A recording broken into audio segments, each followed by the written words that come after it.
I'm in the Musée National de la Marine in Paris, and behind me is an example of a Fresnel lens.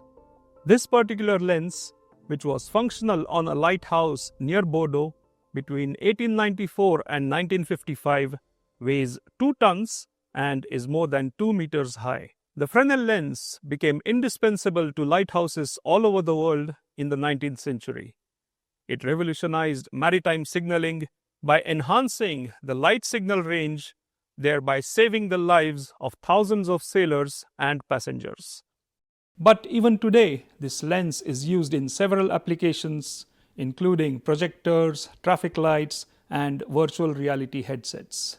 In this episode of Towering Scientists, we'll take a look at the scientific contributions of the inventor of this lens, Augustin Fresnel, whose name appears on the École Militaire side of the Eiffel Tower. To do this, I am joined by Professor Pierre Léna. Thank you very much for your time, Professor Léna. It's a pleasure. Who was Augustin Fresnel? Augustin Fresnel was born in Normandy, in a small village in 1788, and he didn't live long since he died in 1827. In this short life, he made an amazing contribution to science and also to engineering for the lighthouses. As a kid, his classmates told among themselves he's a genius. But really his qualities exploded when he entered the École Polytechnique in 1803. He was a student excellent in mathematics, with great professors, all members of the Académie des Sciences. And also, 2 years later, François Arago came at the École Polytechnique, and they knew each other, and Arago played a great role. So after that, he was selected as an engineer for the Ponts et Chaussées, a task he found boring, but that he did very well, according to the testimonies. Then Napoleon came for the 100 days, les 100 jours, Waterloo. So that was a difficult moment for him. He took the stand of the other side. He fought. He was slightly wounded. He had to rest. He lost his position during the 100 jours. He recovered it after that. He had the occasion to meet Arago, and that was the start of his scientific career. After that, this career was very short. He won a prize at the Académie des Sciences, who made him famous. 1823, he entered the Academy. He was barely 34. He was not in good health. 1822, he published his work on the lighthouses, another series of memoirs on light, which all were very important for the physics of the 20th century and of today. And he died at Ville d'Avray, near Paris, in 1827. Just before his death, where Arago took his hands, he received a medal from the Royal Society after having been elected a foreign member of the Royal Society. If you think at the relationship between UK and France at that time, it's quite impressive to see this recognition. Right. Now, what was so revolutionary about Fresnel's lens? Fresnel lens is one aspect important for engineering, but a side aspect of his theory of light. In fact, the problem of making big lenses for lighthouses was casting the glass in such thickness was not easy and was making the lens not very transparent to light. Which means that the lighthouses could not go beyond 15 or 20 kilometers or so at maximum. So the challenge was to do better. But the idea is not Fresnel's idea. The idea was Buffon, the Comte de Buffon, almost a century before that, had proposed that one could maybe make a lens made of little pieces which would reduce the thickness without hampering the focusing of light. The idea was tried by l'Abbé Rochon about 10 years after the proposal made by Buffon. And Condorcet recalled the role of Buffon when he spoke on that at the Academy.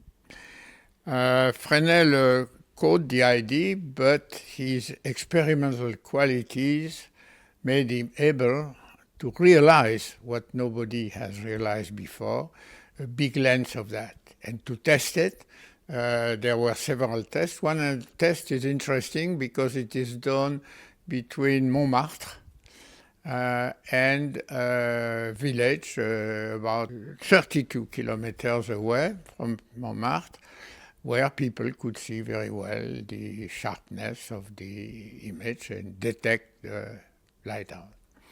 Then it equipped. So you see, it's a tribute to the experimental qualities of Fresnel, to his knowledge of classical optics. He never claimed that he had the idea himself. He always paid tribute to Buffon. And an extraordinary useful engineering task, plus the fact that he also proposed something to improve the intensity of the light by burning candles or lamps. But it's not really his main contribution to science. Right.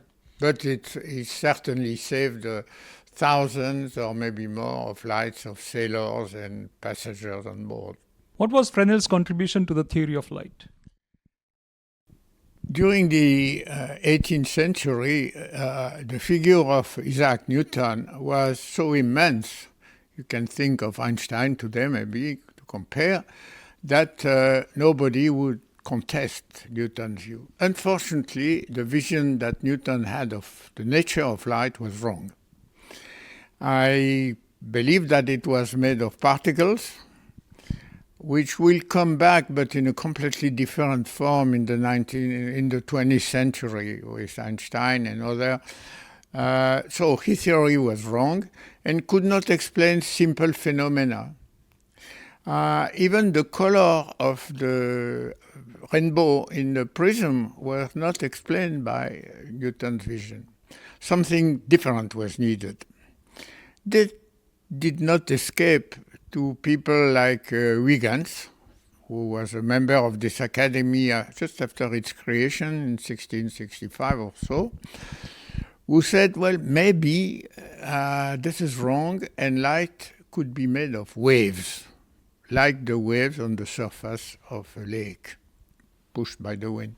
The next very important step was made in 1802 by a very bright young scientist whose name was Young, British, and he published an explanation of the phenomena of diffraction that were completely non-understood by Newton's vision. Diffraction is a phenomenon which happens when light coming from a source hits a small object like the hair of somebody and is sent in a different direction. And then the hairs seem bright because you receive the light diffracted by the hair.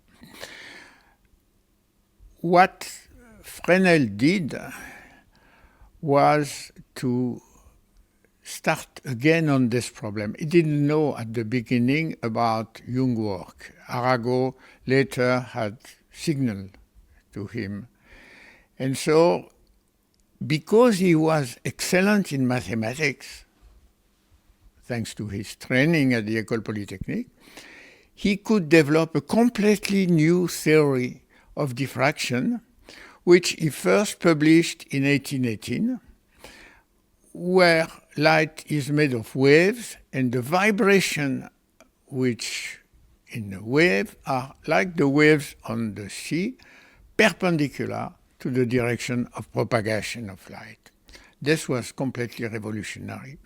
And the consequences of this theory were put in light, if I may say so, because 2 years later, in 1818, the Academy, who had received this first memoir and had been impressed by the talent of this young, completely unknown engineer taking care of bridges and roads in the west of France, put in competition the question of the nature of light, open to anyone, and to which Fresnel answered by a second memoir, 1818, which led him to win the prize. And with unanimity, he has the prize with an experiment which was debated at the Academy, which Arago made and proved to be successful. This is the birth of the modern theory of light being a wave. And this tool that he had created was so powerful that during all 19th and 20th century, we used the same tool of Fresnel. In school, I learned this tool. And in my work, because I work a lot with optics as an astronomer, I used exactly the equation that Fresnel had devised. So you can see the importance. From that, he could consider, and he had a few other memoirs before he died so young, unfortunately, on the colors, on the polarization of light, all those properties of light which the Newtonian vision could not explain.